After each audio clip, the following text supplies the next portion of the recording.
Ladies and gentlemen, boys and girls, it is about that time. Keep your hands up and keep your head on a swivel. The Haymakers and Submissions podcast is here. We woke up and chose violence today. Stick and stay for combat sports talk at its finest, coming your way now. Welcome, everybody, to Haymakers and Submissions, the podcast. My name is Dave Jasinski Drew. I'm joined by my partner, Chops. Chops, how you doing? Oh, you're on mute, buddy. I do that all the time. I do it all the time just so you don't hear me during the intro in case it move, whatever, and then I forget. I'm good, man. I'm real good, and I ain't gonna lie to you. Of course, we didn't set it up this way, but I hate that we're matching in color. I hate to dress like, seriously. You understand? Even if my wife and I'll do it every now and again. If she gets dressed, I don't care if we're just going to it doesn't matter. If I come down or she comes down, and we're looking at it, and she's got on a white hoodie, and I got on a white hoodie, and she's got on, and we both have on blue sweats and a white. Somebody got to change. We do not just have Lions on it. No, I'm Tar Heels Carolina blue today, brother. Oh, okay, and this is from the Bobby Ross collection, circa 2000. Back in the day, you went throwback. When young Drew was a marketing intern with the Lions, and I got some swag, as the kids like to say. So let me ask you, so you're in the facility? Did you see the players, Bobby? Did you see Ross and all those guys? How did that go? What is that like?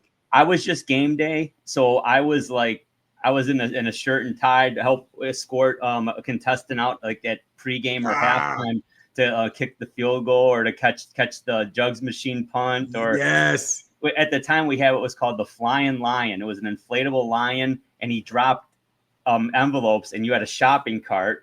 Are you serious? Yeah, from the now defunct Kmart, and if you caught it in the cart, you got that prize. Pretty cool stuff. Are you kidding me? No, I'm not kidding you. Matter of fact, I didn't interact too much with the players. I gave Freddie Doc Scott a huge hug though. He was my favorite wide receiver when I was growing up, and Eric Hipple too. So when it was, are you serious? Oh yeah, I said, man, you guys are my favorites. Yeah, wow. I got to meet Lem Barney too, the great Lem Barney, Hall of Famer. He's a gentleman, and he's ill right now, but he's a great guy. That's good stuff, man. That is good stuff. So now we're going to talk a little boxing here, and we got something special for everybody here. We're talking about the Ultimate Fighter, but we're talking about the Ultimate Fighter by the Four Kings. So absolutely, the Four Kings: Roberto, Duran, Marvelous Marvin, Hagler, Tommy Hitman Hearns, and Sugar Ray Leonard. So we put together a list of criteria, if you will, of what we're looking at here. And we're talking about who had the best chin amongst these four: best jab, best cross, hook, best endurance, boxing IQ / toolbox, their footwork, uppercut, and speed. And this is just opinion based on what we saw and what we liked. And we're going to talk about it and hash it out a little bit. Absolutely. That's good stuff, man. That is, yeah. You know, and I'm geeked about this. You know, I love my Four Kings. You know, that was boxing, man. I mean, I loved it. And we did see a little bit of this near the end of the 80s with Leonard and Hagler a little bit. Although Leonard had a legitimate injury. He had a detached retina after that Hearns fight. Yeah. So that's when it got dragged out. Knowing we were going to do this, I came across an article written some time ago, whatever have you. The new Four Kings: Devin Haney, Tank Davis, Ryan Garcia, and Shakur Stevens. Now, at one point, you might have been able to say these guys could be, before they actually get into the pros or when they're just starting out, maybe when they're all 2-0, 3-0, whatever have you, young guys. But once they got into double-digit fights or whatever have you, you knew these aren't the Kings. They're not. They are not the Kings. It's I hate to say this word. It's blasphemous to even say that, to use Four Kings with those guys, knowing who the original Four Kings were. When I read this, I was like, "Are you kidding me?" Here's the thing. We just talked about in the intro here, where I'm talking about Lem Barney. I never saw Lem Barney play, but I can Google search, and even back then, I could get out my Encyclopedia Britannica or whatever and look Lombardi was great. You got to respect greatness, even if you Yeah. didn't see it. Just because you weren't around to see it doesn't mean it didn't exist. But see, here's the thing, though. Mhm. But see, when we were coming up, you didn't see him play, and there was nothing you could do. You might have saw a clip here or there, or what your the uncle's dad, pop, somebody told you about. Yeah. Now these younger generations. Oh, so you're saying Haney, Garcia, Shakur, these guys are the new Four Kings? Let me go back and look at the Four Kings. You have multiple. You have multiple outlets where you can see multiple fights against other guys themselves to see why they're the Four Kings. You know what I mean? You're talking about guys who won multiple belts in multiple divisions. These guys, not only these guys have even won belts in their own division yet. You know what I mean? So to me, when I tell you that was blasphemous, how dare man? I'm not even gonna say the author's name to give it even clout to say that. That was ridiculous. That was ridiculous. I've seen a couple people post something to that effect, like on Twitter and what have you, Twitter X, and it's like man, I mean, yeah, they're nice fighters, but that's another level, man. That's another level. But see, here's the thing: you could have said that, hoping possibly, but see, as I said it before, the most dangerous word in the American language is potential, because those guys had the potential to be. I apologize. It was not Shakur Stevens. It was Teofimo Lopez. It was Ryan Garcia. Exactly. It was Ryan Garcia. It was Teofimo Lopez. It was Haney and Tank Davis. That's who it was. And I'm like, are you kidding me? Because let's not forget, Big Dog, all these guys had made a name for themselves and done some things before they became the Four Kings. And when, you know what I'm saying? So they had already been in some wars, had already been Olympians, done whatever have you. And when they get in, they also had that mindset to be the man. You got to beat the man. Yeah. They didn't dance in him and Hall. There was no social media for Hagler to call out Hearns to call out Sugar. No, they didn't do any of that. Couldn't do any of that. You know what I mean? So it was, again, I hate these, but I would, if you have anyone that would even mention those names with the true Four Kings, I'll guarantee you they're under 30 and they've never really studied the pugilistic arts at all. They have no idea what it's about. No idea. None. And let me put it this way, just so people don't think we're just a couple of old heads here, right? I used to work. Remember the old record talent stores back in the day at the mall? Yeah. Okay, I used to work there in college. So this is in the late 90s, right? Okay. Even then, we'd have singles on the wall, right? Top 40, top 10. Man, if the damn thing was out 90 days, people were like, that's stale. I'm like, what do you mean it's stale? I'm like, it's still on the radio 5 times a day, man. And it's crazy because now you see cats bringing back haircuts, like in like the high cut fade or velvet. Like we used to clown some cats that wore those, or we were rocking that way significantly before you guys were. What really kills me is when you hear like a nephew or a younger kid or whatever, younger generation boy or girl say, "Have you heard this song? Oh, I love this song." I know the original artist who did that song. What you're hearing now is a remake of a remake of a remake. You do get that, right? And it's funny how a lot of these younger kids don't realize it and don't get it. You know what I mean? Yeah. They just don't get it. So, and one of them real quick years ago had a nephew, and they still haven't, but we were sitting there talking, and it was a song by Mariah Carey, an old dirty bastard. And he said, "Me and Mariah go back like babies." And I was like, "Oh man, that's the old Tom Tom Club." Yeah. He was like, "What? No, that's from Mariah." And they no. So I had to go get the Tom Tom Club, found it online. And I was like, "Listen, do you hear it?" Yeah. I was like, "Oh," I was like, "You don't realize, fellas and people, very rare do any of these rappers come up with their own, own beats. Do they come? They're stealing music, you know what I mean, and sampling. So that's why I listen to LL Cool J's. He's got a thing on Sirius. I like salute the sample, and he tells you where it comes from, and I like, yeah, I like that, man. I like that. Yeah, I like that a lot. That's cool stuff, man. I mean, yeah, man. Some music, there's some remakes I can appreciate, and in sometimes the remake is a better song than the original in my view. But it's like when they remake movies. Hate that. But there are some artists you just shouldn't touch. To me, you just should, like, Whitney Houston, don't touch her. There's certain ones you just don't touch. We're not going to get into that in the list because that's another show. But yeah, and I'm feeling you. But I would definitely take a remake of a song compared to a remake of a movie. You know what I mean? So, and to be honest with you, real quick, of course, I'm a hip hop R&B guy, but I do like some jazz, acid jazz, smooth jazz.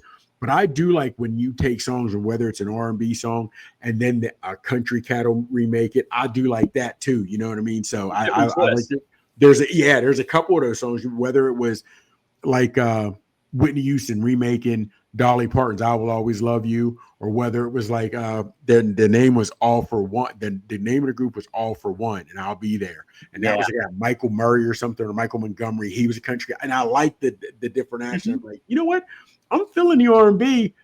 I think the country version might have been a little better. You know what I mean? In different songs, different aspects like that. I like it. So before we jump into our list, I'm gonna give you a homework assignment. Go download the song "Gin and Juice" by the group Fish. What? Yes. Yeah. Okay. Totally different. I wouldn't say I like it better, but I respect their yes. they did. And it's also funny, real quick, how you hear a song and it's like, okay, this artist did it, and then somebody else makes it, and you're like, I don't know if I like it more or not, but I respect it because the way they did it with almost the same beat, they went here and took the beat here and twisted a little bit. I would have never thought of that arrangement, but it's that's a talent that you still got to respect. You know what I mean? You still got to respect. Definitely. Yeah, man. All right, let's talk about these four kings. First up, let's talk about who in your view, who had the best chin of the four kings, Chops. Okay. Now, first off, okay, all of these, and I'm hoping we can get through them in an hour because I'm telling you now, all of these, I had to ponder. I really had to ponder. I did. I went back on YouTube, watching fights here or there just to see whatever have you, because it was rough to me, man. It really was. Okay, now for the best chin, I got my list here. So when you see me look at the right, I'm looking to make sure I got it right. Okay. The best chin, I went with Hagler, hands down. And here's the reason. The sole reason was because he had never been knocked out. And some say not even truly ever, knocked down very few times if he ever was even knocked down. And I think one was a slip. That you know what I mean? One was a slip. So never being knocked down with 60 fights or something like that. And he was in some wars. You have to go, to me, with Hagler as number one. But I did have Hearns as a close number two. Really? Yes. And here's the thing. It was rough between Hearns and Duran because Duran would throw and Duran took a lot of punishment the same way. The only reason I went Hearns is because Hearns won belts in 5 different weight classes. True. And even stepping up in every weight class, he was still banging. So that was really, so I got Hagler, and then I had Hearns close. But I had Hearns, well, when I say close, it was Hearns over Duran, but that was close. Hagler was easy for me to pick on that. Hagler was an easy choice for me. For everything you said. And you talk about wars. Yeah, the fight against Hearns is epic. Absolutely epic. And he actually spent more time in the hospital than Hearns did. Yes. But he won the fight. Yes. That cut was nasty. Like you got hit with an axe. It was nasty. Terrible. But Detroit guy, Tommy Hearns, my guy. But he's fourth on my list in this one. Wow. Because I saw him get hurt. Leonard knocked him out. Hagler knocked him out. Barkley knocked him out. Leonard hurt him in the second fight more than a few times, even though he knocked Leonard down a couple of times in that fight.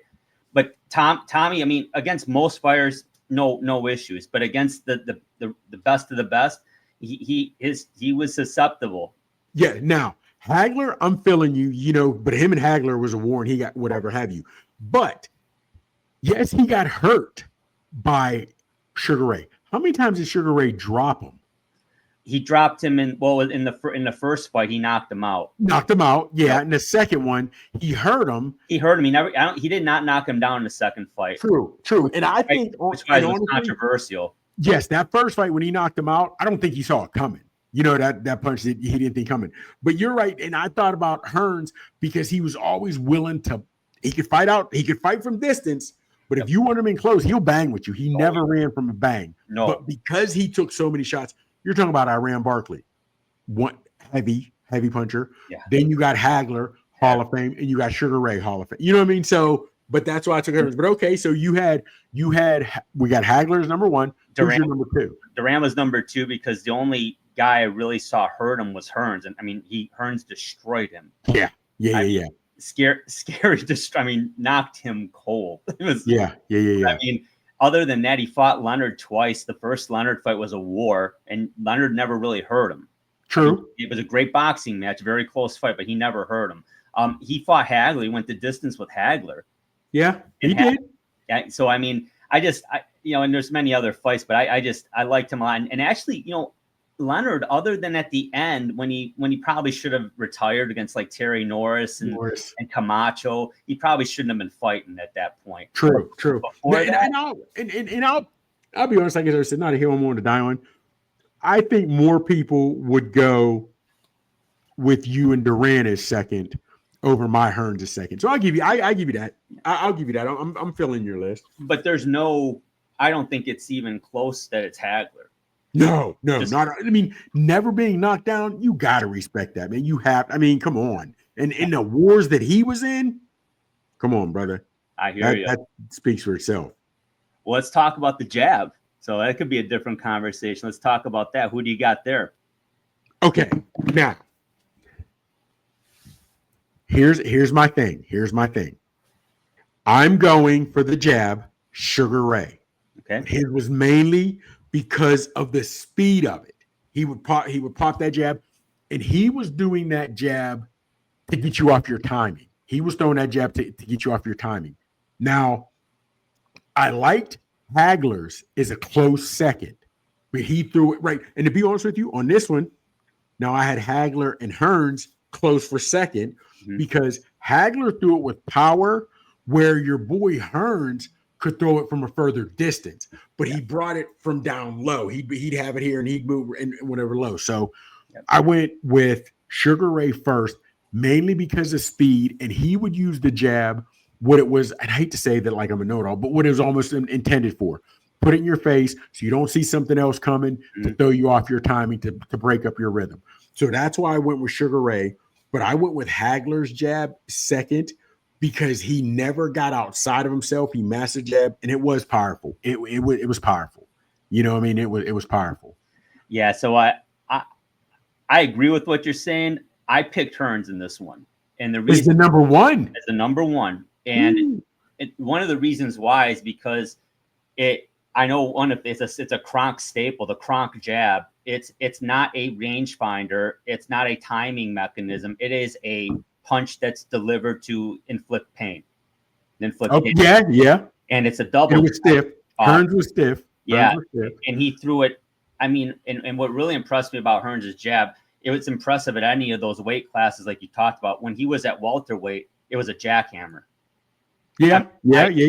But I can understand the Leonard thing because Leonard, it was a very important piece in his repertoire. He relied on the jab significantly, and he was very effective with it. And maybe as he got older and moved up in weight, because Hearns could get some real estate on you and still throw that jab. But that jab wasn't always landing. Now, when it landed, it was solid. But a lot of times he would throw it just to get you, get up off me, back up. Where Leonard was throwing it as in his arsenal for throw off your time, whatever. And that's the only reason why I went Sugar Ray as number one, because he actually used it in to where Hearns, who I went second, Hagler used a second. He was throwing it with power, and he was throwing it to truly get in there to do damage. He wasn't trying to occupy your headspace or throw off your time, and he wanted you to know I'm coming. You know what I mean? But I like Sugar Ray's jab because he used it for what they say the jab is for. Throw off timing, put it in somebody's face, and throw something else. Yeah, I like that. And Hagler and Duran obviously had good jabs, but without question, they were always more known for being inside and fighting in the phone booth and just being tough as nails. So it wasn't as much of a offensive weapon for them, in my view, as it was for Leonard and Hearns. Certainly, I just like Hearns' power is what was the deciding factor for me. But I like Leonard's, no doubt. Great jab. Yeah, absolutely. All right, let's talk about that cross, whether it's a right-hand cross or a left-hand cross. Depends on if you're Hagler or any of the other guys. But who do you have here? Okay, now real quick, let's do this. We can do this differently. Let's say the right cross. Then in that list, do you have still the hooks is something different? Mm-hmm. Okay, I only did a right cross. I only did a right cross because normally you hear right cross, you don't hear a left cross. But I did do both left hook and right hook. Okay. So I'm going to answer the cross with the right cross, and I'm using it as a right cross, but he almost used it as a chopping punch. I'm going Hearns. I'm going Tommy Hearns because he would put that jab out, and it was almost like he did it because that's what Emmanuel Stewart showed him in the gym. Mm-hmm. But he didn't really put it there, the jab out there to hurt you when he was throwing that chopping or overhand right, because he didn't want to push you away or make you move your head with that jab because he wanted to punish you with that overhand or that cross and that cross, right? So I'm going Hearns far and away with the overhand with the cross right. I'm going Hearns. I got Hearns number one. I got Hearns. Now, I did have Duran is my number two.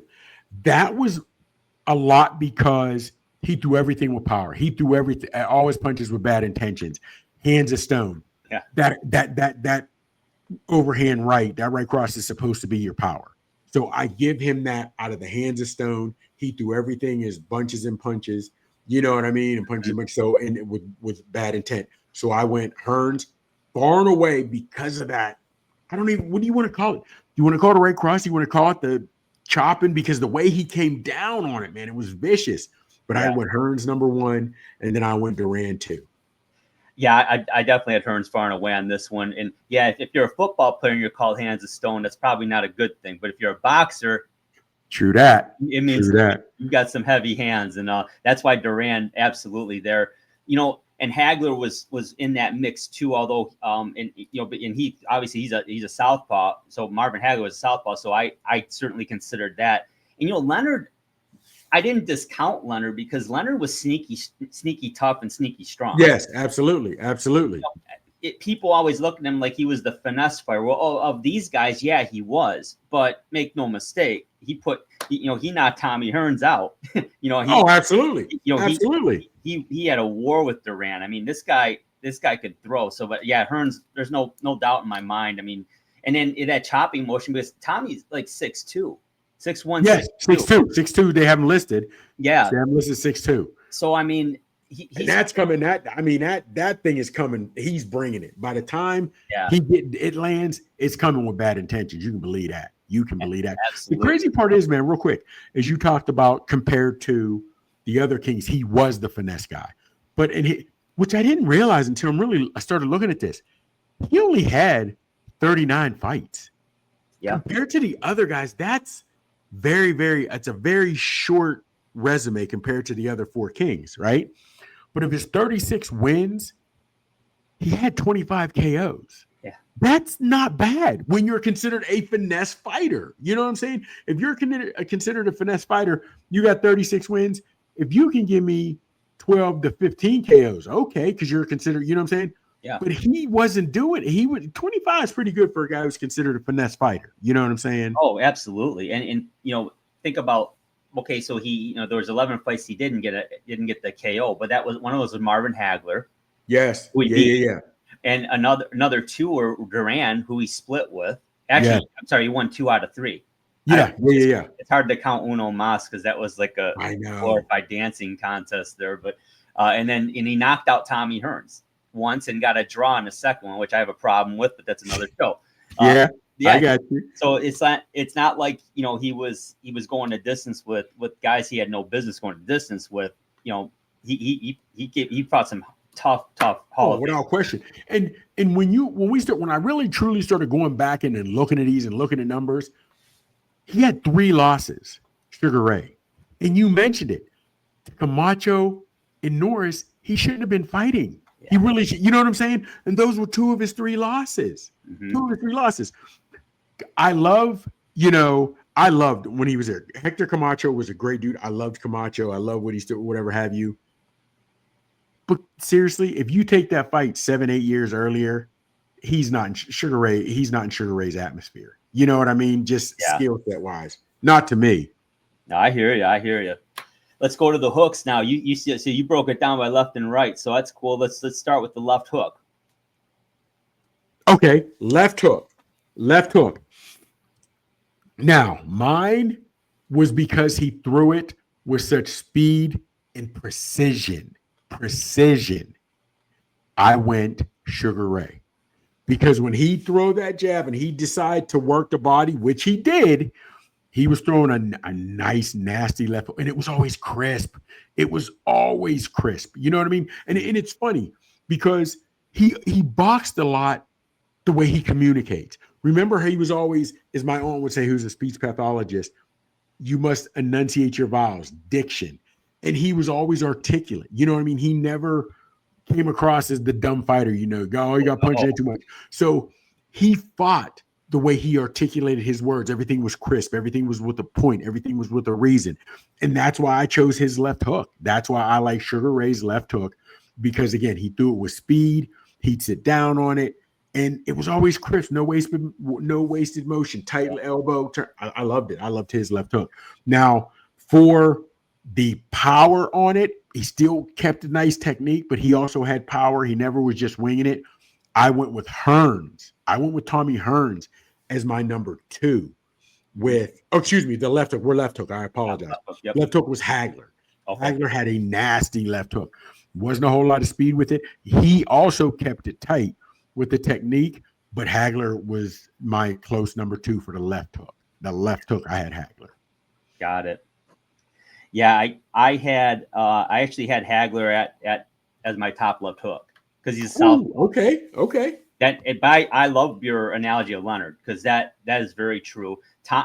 They actually all had nice left hooks. Without question. Duran often would throw it almost like lunging at his opponent, and it was nasty. He was just, he's a vicious fighter. Tommy threw a nice left hook. I like Hagler's because it was coming from his dominant stance and nasty stuff. And honestly, as we're going through this, because they all had nice jab, right cross, hook, whatever. So, for lack of a better term, we're damn near splitting hairs. You know what I'm saying? But it's cool that way. And this is why everybody loves boxing. You know what I mean? Because you can put 10 people in a room, give me your top 10 greatest fighters, and all 10 may have the same guys, but they may have them listed different. Yeah. Or 7 guys may have the same. You never know. This is why I love boxing. You know what I'm saying? Yeah. So think about it. We're only talking about 4. And so far, we've been through 3-4 categories, and we flip-flopped 2 or 3 of them already. You know what I mean? So this is why I love talking boxing. I love talking boxing. I love it. You know it. How about that right hook? Okay. Right hook, because he dug the body. He threw it with bad intentions.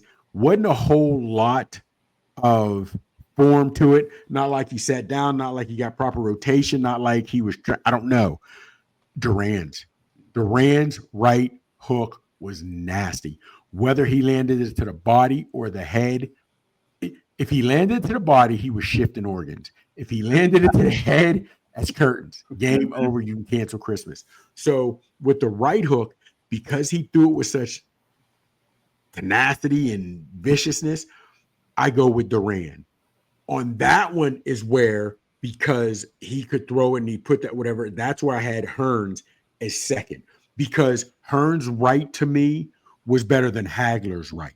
Yeah. Hagler had a dominant left, as that was a dominant side, but I went Tommy Hearns with a better right. Now, Sugar Ray had a nice right hook. Yes, I give you that, and speed, precision as well. But Hearns was just Hearns, whether if he did the overhand across the chop it to the head, that was one thing. But if he decided to sit down with that 6'2" frame, pop at the hip, that right hook was nasty. So I went with Hearns as my number 2 right hook, and Duran number 1. I'm with you on Duran. I mean, vicious fighter, nasty. Like you said, it wasn't necessarily a textbook, punch, but it was a nasty and effective punch. And Duran was never afraid to take a punch to give a punch.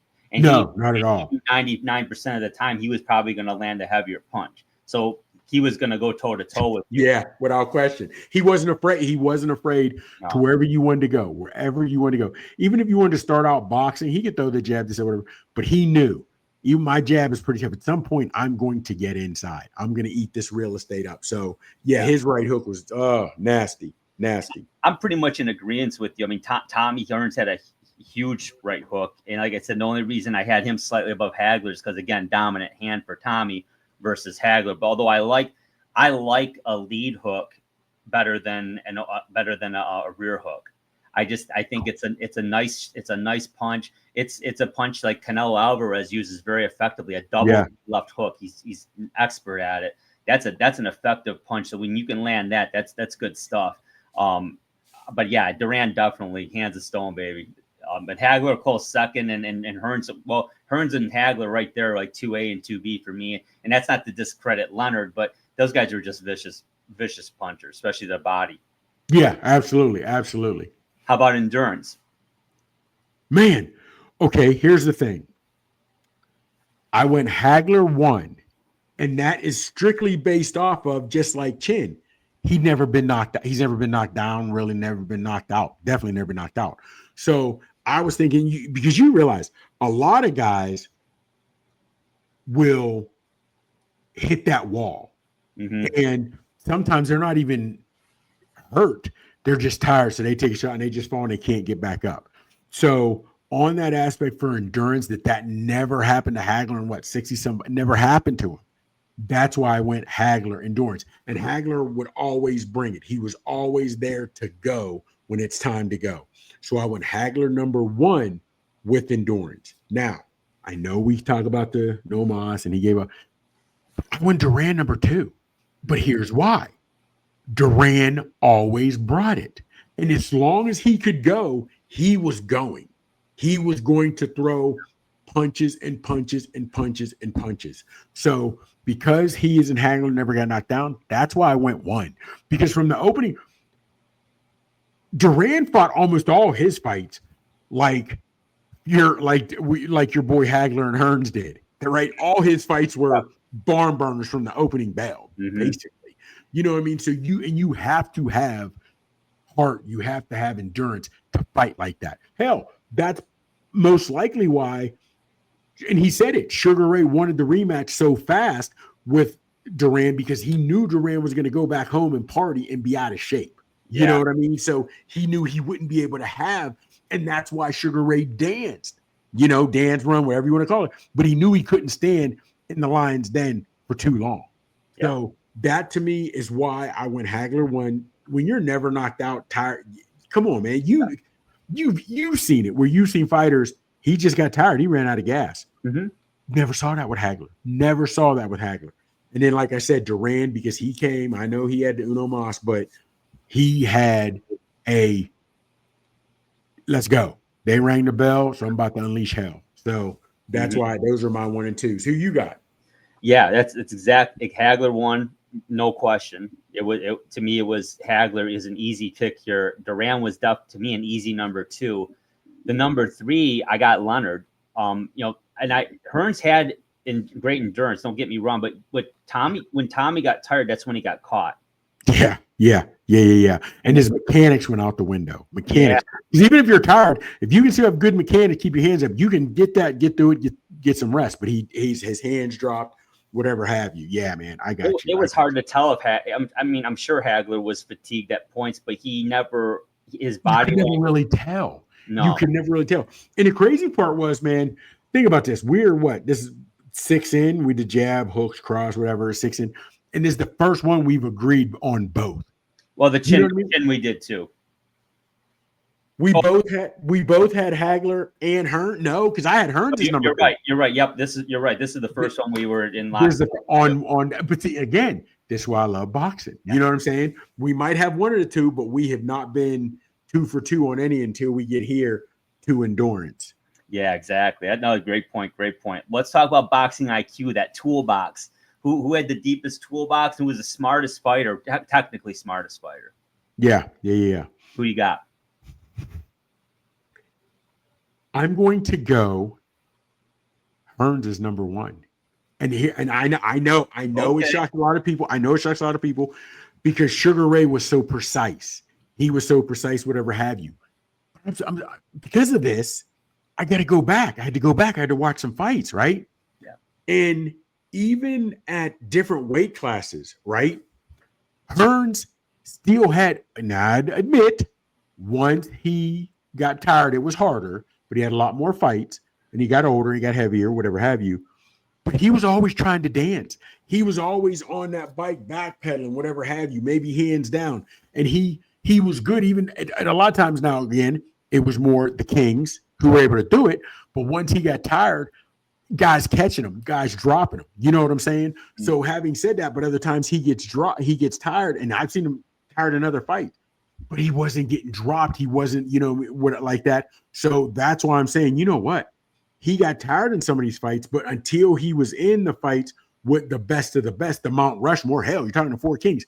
That's the Mount Rushmore, you know what I'm saying? Basically. Yeah. So having said that, that is where I'm like, you know what? I liked Hearns because of what he did. Now, and then I went Sugar Ray because Sugar Ray also, won belts and multiple, whatever have you. And Hearns, I defended hit my spot with him. Then with Hagler, he was coming. You knew what he was going to do with dominant hand, whatever have you. Hell, Hagler only stayed in middleweight. I don't know, did he fight in any other weight class, or was he a lifetime career middleweight? Career middleweight. So that's all he knew. That he was always coming to one way. He was don't fix it if it ain't broke. That's what he was, right? So having said that, okay. So that's why I had him. And then number 2, I had Sugar Ray. And again, it couldn't go Duran because Duran was always going to be in your face. You and Duran were always going to fight in a phone booth, right? So that's who I had with those.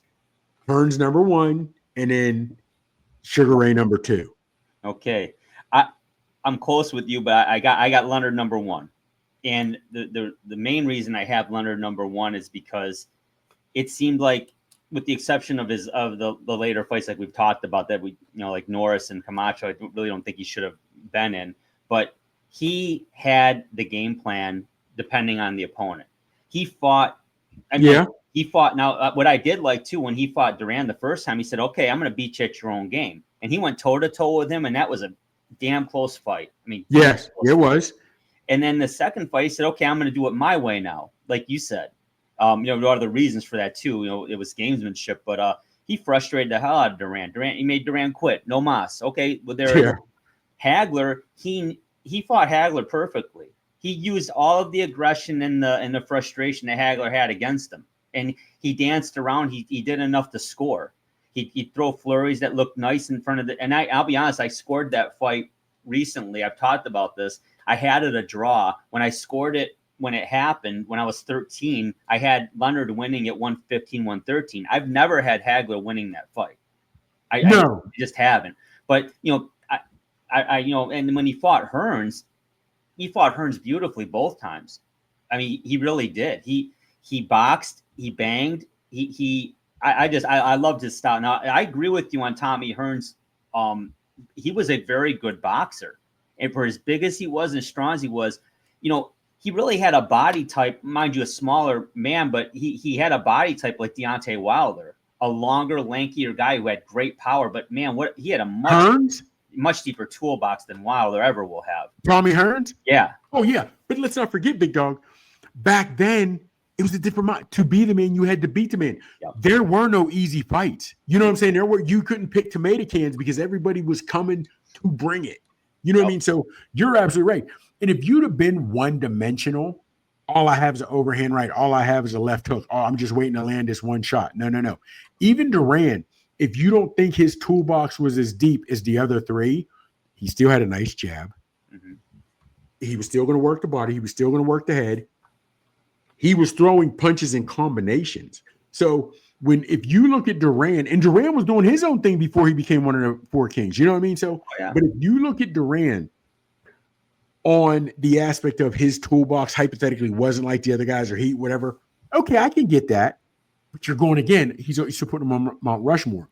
But when you look at what Duran's toolbox was just on its own, I'm telling you right now, you take Duran in his prime, against any of the top guys right now, 140, 140, whatever have you, 135. What are you doing? Because think about this. As they say, as great as Tank was getting his love, right? Whatever have you. I'm trying to think. What does Tank do better than Duran? That uppercut. That uppercut punch. But other than that, I would say Duran's got him. That'd been a great fight. And I'm telling you what, I bet you if I asked 10 people, maybe it's 7-3, 6-4. I don't know if it'd be a clear 8-2, 9-1 that Davis had a better uppercut, because your boy had a nice uppercut, because everything he threw with bad intentions. That's true. You know what I mean? So I feel you on that, but yeah. So okay. So again, for the ring IQ in the toolbox, or toolbox, whatever have you, I went with Hearns and Sugar Ray. Yep. I went with Hearns and Sugar Ray. I got Leonard and Hearns. Yep. Okay. Let's talk about that footwork. Who you got? Okay.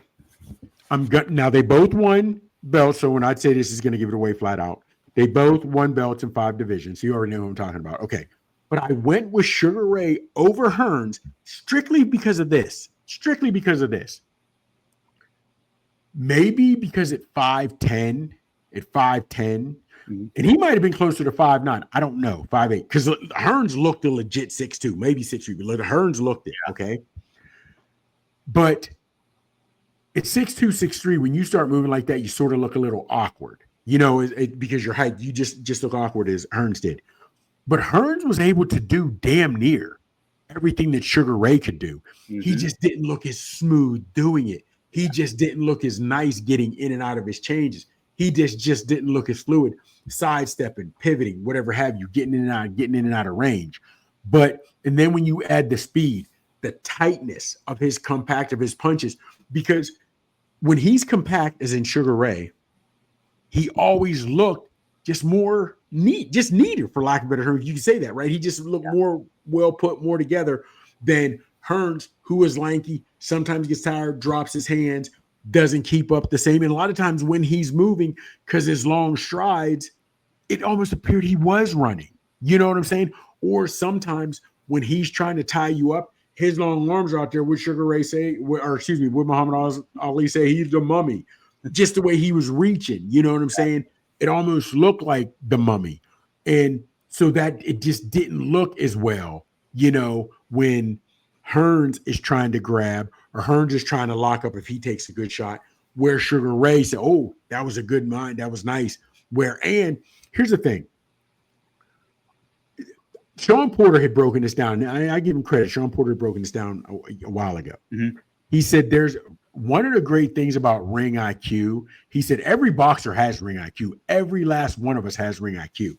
He said why the guys get talked about it is because they can do it when it's live, when it counts. Because you can be in a fight and you can see what you need to do, but you can't snap it. You can't get it off. Mm-hmm. Where Sugar Ray could snap it, get it off. You know what I mean? Where sometimes Hagler just didn't look perfect. He just didn't look right doing it. So that's the narrow reason I gave it to Sugar Ray on footwork, just because he was smaller, more compact, and looked more crisp. You know what I mean? Just look more crisp. Real quick, I say it too. Remember, Michael Jordan was 6'6". They used to say he was the perfect height to win the slam dunk contest, because if you're 6'9", 7 foot, it doesn't look as good as you dunking, no matter what you do. Yeah. You know, but when Jordan, he's 6'6", so he gets up a little higher, looks whatever, he flies through the air a little better. And I think that's the same with Sugar Ray. Just because of your height and what you were dealing with, your stature, your footwork looked a little better than Hearns, to me. Mm-hmm. To me. I think we found our second one we're in agreement on. I've got Leonard on the footwork. But I agree with you. Tommy had great footwork, and no question. But to your point, Leonard looked. Yes. I mean, other than Ali, Leonard, I mean, they're almost synonymous with the way they boxed because of the footwork. And it really is a thing of beauty. It's an art form. It is. So, I had Duran third because over Hagler, only because I thought I think Duran was in his prime was a quicker fighter. And yeah. But okay, so let me ask you this. Quick is a great word to use. I'll give you that. Mhm. But I'm going to ask you two questions. All right. Answer this one first. Was he quicker, or knowing what you know about Hagler and the way he fought, was Hagler just more, this is my game plan. I'm determined. I don't care if I get you in the first round or the 12th round. I'm going to get you. And he as in Hagler was more deliberate. He was more deliberate in his approach and his plan. So is that maybe why he didn't waste punches? And you know what I mean? I don't know. I don't know, but it does make you think. It does. It does. It does make you think. Methodical is the word that comes. Yes, absolutely. Marvin Hagler was methodical. He was going to stalk you down. He's going to. It's crazy to use the word cerebral, because you wouldn't think of a cerebral fighter with someone who would just come with aggression like Hagler did, but he was methodical, cerebral. He's always thinking to it. Now, that was one question. Second question is this. We both had Hagler lower on the footwork. Mm-hmm. But could you make an argument that great footwork plays into the aspect that you can go 60-some fights and never get knocked out? You're never in bad position? You know what I'm saying? Because it's all a symphony the way it works. It really is all a symphony. You know how it is. If your feet are too far wide, you don't get the power. If your toes facing the wrong way, if you don't twist, you know what I mean? So it all plays into a symphony. And I've been thinking about that, man. And I still had Hagler. I still couldn't go over, with footwork, him and Sugar Ray and Hearns because of the ways I said. But because of that, I could see someone trying to make an argument for it. And some people walking away, I never thought of it that way. I never thought of it that way. Yeah, and that's a good. You can think of it that way, absolutely, and that makes sense. How I looked at it was that's more core strength and anchor. Okay. I got you. I'm in NFL draft mode in a little bit sometimes, and I always look at core strength and anchor and all that stuff. But at the end of the day, that's when I was looking at footwork, mine was more like how fluid are they? Were they in position? Were they able to get out of trouble? Things like that. But yeah, you could, if you look at it from that perspective, that you could make an argument for that, no question about it. But that's what I got you. Talk about it. Now, to be honest with you, hypothetically, if we'd have talked about this list before we actually did it, there's a good chance I might have had Hagler higher on footwork than Hearns, because you just said, if you're in trouble, how do you get out of it? Right? Where Sugar Ray could pivot, this, that, whatever have you, your footwork, and when you can block better, easier. Hearns didn't do that. Hearns just grabbed you. Hearns just grabbed you like Joe. And maybe that was easier for him because he had the limbs.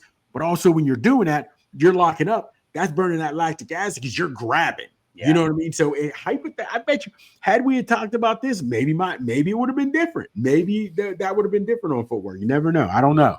I don't know. It's so fun to talk about, right? Oh, without question. Okay, let's go to that uppercut. We got a couple more categories left. Uppercut. Who had the nastiest uppercut of the four kings, in your view? I honestly, I liked, for the speed and accuracy, Sugar Ray. For speed and accuracy, Sugar Ray. Okay, for speed and accuracy, I'm going Sugar Ray. But for just when it gets there, it's going to be nasty. I went with Duran. I went with Duran. And again, Sugar Ray's, because he's boom, boom, boom, touching you here, touching you, doing this, whatever, and he throws it in there, and it's pinpoint. It's on a line. It's almost like if you had a copper tubing or something, he could throw it right up the chute and not hit anything, because that, that's where it was. Yeah. Now Duran's might have not been that way, to where it was perfect textbook. Might not have kept the elbow close. Might not have, got the proper torque, got the bend and whatever. But it was nasty. But because it was precision, because it was pretty, not the devastation it did, but because of the precision, the speed, and because it was pretty, I went with Sugar Ray over Duran. I went back and forth in this. I had Hagler as my guy in this one, but I went with Duran. Okay. And I did switch it up, and I see your logic with Leonard, because in boxing, a lot of it's setting up. You can throw like that tap, double jab, tap, not, but then that cross comes over and it's just got a little more fury. But if it hits that point in the jaw, it doesn't have to be a sledgehammer. No, it doesn't. It doesn't. And that's why Leonard, like you said, Leonard could throw an uppercut up the copper tube and not hit the sides. I mean, yeah, he was a great technical boxer, one of the greatest of all time. So I loved his accuracy, but I loved Duran's ferocity and how he used it as such an offensive weapon. I really liked him there. I liked Leonard's technical skills with it. Hagler and Hearns were they're right there too, because Tommy, it wasn't necessarily his go-to punch, but it was a nasty, effective punch inside, and they all would hurt you badly if they landed it. And that's without question, Yep. absolutely. So let me, and I'll be honest with you, man. You had me there, and I was there with Hagler. He wasn't far off, but here's what I did. Okay, remember we talked about hooks, and I had Hagler's left hook. It was nasty. It was nasty. But to me, Hagler's left hook was, or should I say, Duran's uppercut was better than Hagler's uppercut. When you went uppercut for uppercut, yeah. But it was because I thought when I looked at Hearns' left hook compared to his uppercut, I thought there was a drastic fall off. Now I don't want to say drastic, but Hagler's left hook was nasty. It was nasty. Oh, yeah. So his uppercut fell in comparison just because how nasty his left hook was. Yeah. Where when you had your boy Duran, his left hook and his uppercut, they were both nasty. You know what I'm saying? And to me, one was better than the other, but his uppercut wasn't leaps and bounds better than his hook. You know what I'm saying? Where to me, his, as in Hagler's, uppercut was leaps and bounds lower than Hagler's own left hook. So his uppercut suffered on that. Now, it might not make sense to you, but it makes sense to me. So that, again, that's why we have these discussions. You know what I mean? Yeah. No, I hear. Well, yeah. It's a great point, because if a guy's got a go-to punch, everything else is going to pale by comparison. It's just natural. That's how it is. For the most part. So no, I completely see the logic there, and that's why I ended up going with Duran, because he used it as more of a vicious closing weapon than a lot of the guys did, and that's how I saw it. Now, how about overall speed of fighter overall? Who do you like out of Four Kings? Big Doug, and again, splitting hairs. Not because Hagler was fast too. They were all fast. But again, perception rules the world. And I'm going to go with the perception and how it looked, maybe because of size, whatever you want to say. I don't know. But I'm going to go Sugar Ray. Sugar Ray with the speed, with the speed.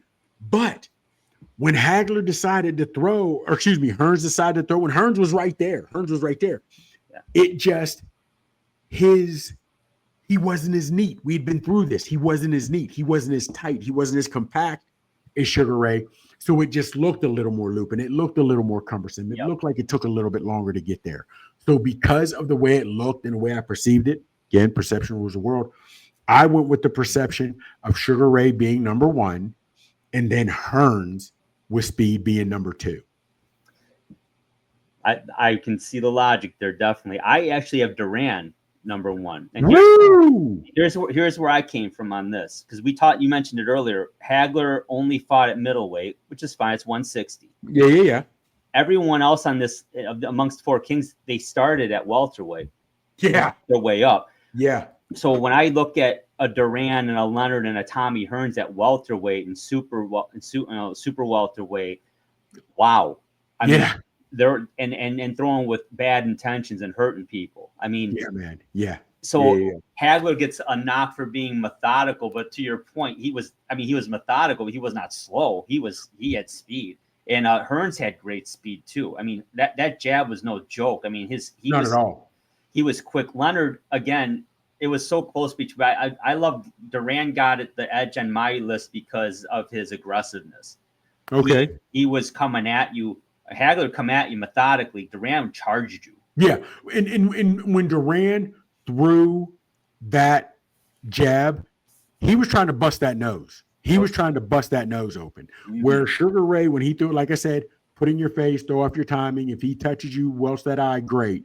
But they both had different ideas in mind when they threw those jabs. So yeah, and it's crazy. Like I said, we went through all these, but how different our list was. We had a lot of the same guys. I had them 1, you had them 2, you had them 1, I had them 3, whatever have you. But it's crazy. And again, when you think about what could happen, and the conversations that we've had just on this, because of word you said, somebody said, whatever have you, that led to another question or something we had never thought about. Yeah. It's crazy, man. It's crazy. It's crazy. So we got about 5 minutes left in this show. Let's talk about another time. Oh, you got something else? Yeah. Because this is one it just came to me, and I hope you can whatever, because I'm trying to go off the rip, right? Yeah. And we'll finish this, because if we got another topic, we'd go past it real quick. What was the best combo? Whose combo was it? Now, whether you say, like, to me, when you already touched on it, because it's dominant side, when your boy Hagler would throw that left jab and then that left hook, that was nasty. That was nasty combo. Then you had Hearns, who would throw that left jab and then boom, throw that nasty chopping overhand, right? Yeah. You would have Duran, who could throw that mean jab that was intent to hurt. Then he'd come with the hook to the body that was intended to hurt. You know what I'm saying? And then you had Sugar Ray, who would throw the jab. He could throw the uppercut or whatever have you. So, and you might have liked a different combination from anybody else. But real quick, we can hear who are those guys, and I can go first if you want to think about it. But for me, it was Hagler. Mm-hmm. It was Hagler with that left jab and that nasty left hook, dominant side. And you knew it was coming. And maybe it looked so impressive because it was a southpaw. Southpaws are hard to defend. I don't know. Mm-hmm. But leading with that jab and then boom, coming with it, that was impressive to me. So that's why I really did. I went with Hagler as number 1 with the jab, and then the nasty, nasty left hook. Then it was that, and I started off with the Hearns. And I don't care, even when he went up to light heavy, he was throwing that jab to put in your face. If he sticks you, great, because he's so far out. It was almost like fighting, like I said, that they started to get bigger at light heavy. Yeah. But even when he's down to welterweight, you know what I'm saying? He's throwing that jab, and it's almost like putting a boxing glove on the end of a telephone pole. So he's hitting you, and then boom, throwing that chopping over. That was nasty. That was a nasty, nasty combo. So that was mine. Hagler, and then I would go with the Hearns jab cross combination, just because I mean, like I said, growing up near Detroit, man, you saw so many highlights of that jab. I got you. Like damn. I mean, lethal. But I hear you. They all had a bread and butter combination. That's why they are the 4 kings. So I mean, okay, real quick, we can get into this, because just keep it on this, because we can do an entire another show, because we didn't even get into some other things we wanted to about the king. Okay, real quick. You don't have to go 1 through 4. If you want to go 1 through 4, that's fine. Who was your favorite? And if you have all 3 you want to name 4, that's fine. Who was your favorite of the 4 kings and why? And if you have different reasons, then let me know. For me, it was Tommy Hearns, because that was Detroit boy. As a kid, 5-6 years old, man. Tommy Hearns was the man, and that's what you follow. Sugar Ray had the marquee value. You saw him everywhere on TV. 7-Up commercials, Olympics. Yeah. You knew, and great fighter.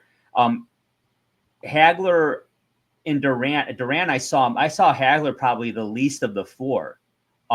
Just because at the time in the early 80s, right there, Duran, Leonard had their war going on in 80, 81, and then Hearns was right there in 81. So Hagler wasn't fighting those guys until like the mid 80s, like 83 to 85, 87.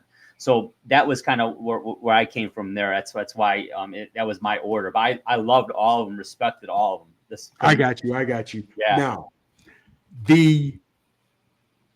the one I liked just overall was Sugar Ray, but that also had a lot to do with outside the ring, because, like you said, he was articulate, well-spoken, dressed in a suit, always looked good. I mean, the other guys wore suits, that's how they did back then, but he looked good. But when it was time to throw the leather, he was throwing leather. So I liked watching that. But my overall favorite, it was Hagler, because Hagler's, it's hard you got to be real dedicated to run when you're sleeping on 5,000 count silk sheets. You know what I mean? When he could say that. So the way he approached the fight game, how he came to bring it regardless, that was it. So, and I like Duran. He was going to go out on his shield. I did it. But it was Sugar Ray because outside the ring, he was the ultimate gentleman. And inside, when it came to fight, it was Hagler. It was Hagler. And actually, I met Hagler here down in Atlanta. I was doing a bouncing and bodyguard, and I ended up meeting him in a club. I wasn't even at this point. I wasn't even bouncing anymore. I was still a bouncer, so I wasn't even watching the club. Me and him were talking. I was going. It was lovely. Awesome. It was great, man. So that's cool. That's really cool. Yeah. All hail the Kings, brother. All hail the Kings. All hail the Kings. We're out of time. Thanks, everybody, for watching. Don't forget to hit the like button on this video. And don't forget to subscribe. We have content every week for you. He's Chops. I'm Drew. Take care, everybody. We'll talk to you next week.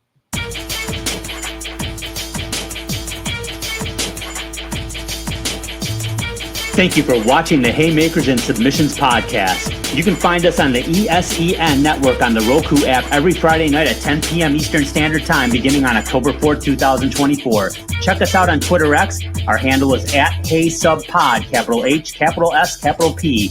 You can also subscribe to our YouTube channel so you don't miss a single episode. Just go to your web browser and type in www.youtube.com/@Haymakers and Submissions podcast, as we will drop content weekly. Whether it's boxing, MMA, or wrestling that gets you fired up, you'll get all you need right here at the Haymakers and Submissions podcast.